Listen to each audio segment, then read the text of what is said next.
Lalu untuk peserta yang sudah memiliki rumah atau yang memiliki gaji di atas 8 juta atau tidak termasuk MBR, selain mendapatkan nanti setelah pensiun mendapatkan uang tabungannya dan juga hasil pemupukan, akan ada manfaat apa lagi selain itu?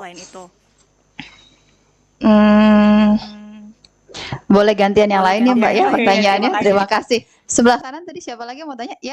Ya, silakan Mas. Selamat siang, Bapak Ibu. Andi dari Kata Data. Ada beberapa pertanyaan. Yang pertama, kalau dilihat di laman resminya BPJS Tenagakerjaan, itu di program jaminan hari tua ada namanya manfaat layanan tambahan, yang dimana 30% dari jaminan hari tua itu bisa digunakan untuk perumahan, entah itu KPR, 500 juta pagunya, terus ada renovasi 200 juta pagunya, sama satu lagi saya lupa pagunya 100 juta. Nah, dengan melihat program itu, apakah Tapera nggak jadi program yang redundan ya Pak, Bu, dengan adanya program itu? Yang terus yang kedua, kalau boleh tahu portofolio yang akan dijadikan investasi nanti akan seperti apa ya Pak? Bisa dikategorikan jadi agresif berapa persen, moderat berapa persen, sama netral berapa persen? Sama satu lagi ada titipan dari Bu Sinta Kamdani. Ini kenapa kan ini konsepnya tabungan ya? Kenapa harus wajib nggak sukarela gitu? Apa yang menyebabkan ini jadi harus diterapkan? Dan kalau melihat UMP Jakarta kan 5.060.000 ya Pak Bu. Kalau upahnya 5.060.000 Rp1 itu apakah juga harus wajib gitu? Terima kasih. Ada yang bedanya Rp1 ya. Makasih loh Mas Andi. Saya kumpulkan lagi dari yang sebelah kiri tadi. Iya, Mas yang di belakang yang baju kotak-kotak silahkan Mas. Dan berikutnya Mas yang di depannya ya. Silakan. Dari mana?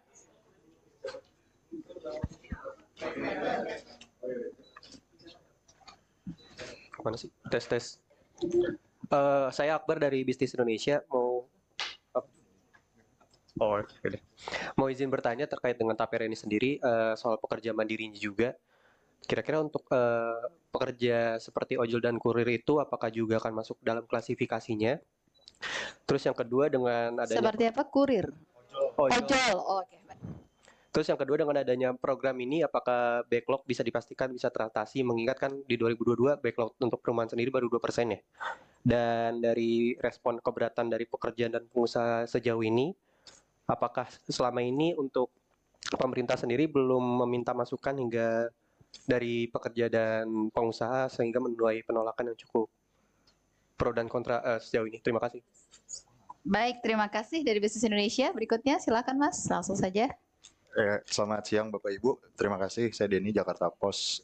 Pertanyaan pertama, ini bisa buat rumah subsidi doang atau komersil juga? Tapera. Terus apartemen juga gimana ya Pak? Kalau itu, karena kan di PP cuma rumah dan pemukiman.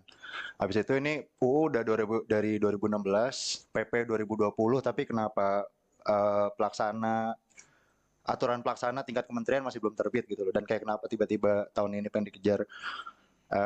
Kalau dari freelancer juga gimana mau mengutnya caranya, sama ini ada titipan upaya sosialisasinya akan seperti apa, sama dari APBN resikonya seperti apa? Makasih. Baik, terima kasih Mas. Saya akan langsung persilakan saja untuk dikumpulkan dalam satu pertanyaan, satu jawaban. Mungkin dari BP Tapera terlebih dahulu Pak, silakan.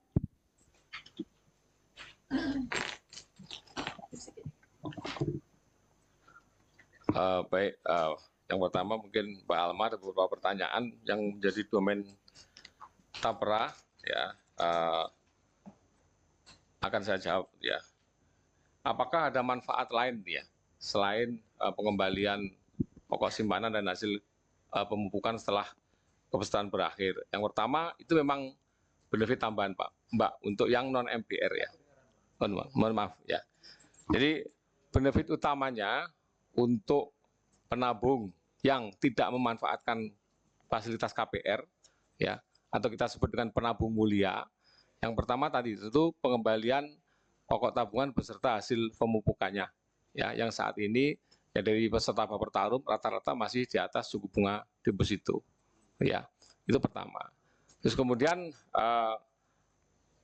manfaat selanjutnya ya, saat ini sedang kami kembangkan manfaat-manfaat atau benefit tambahan ya yang berupa referral ya, seperti mungkin diskon-diskon khusus dengan beberapa merchant yang saat ini sedang kami jajaki ya, ataupun dengan teman-teman perbankan terkait dengan mungkin kemudahan di sisi fasilitas kredit konsumsi bagi penabung mulia ya, atau skema lainnya yang saat ini sedang kami juga terus kaji kembangkan dalam rangka memberikan benefit tambahan kepada para penabung mulia.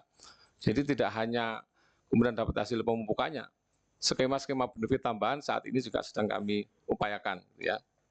Yang pertama. Kemudian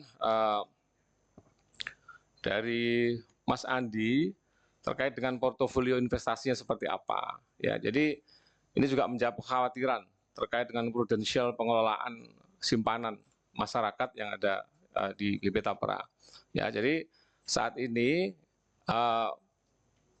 portofolio investasi dari hasil simpanan ya peserta yang saat ini masih tadi yang disampaikan Pak Saiful Islam ya, dari peserta ex Bapertarum ya, ini kita optimalkan melalui kontrak KPDT ya, kontrak pengolahan dana tapera ya, atau mohon maaf kontrak investasi kolektif yang itu dijalankan oleh para manajer investasi.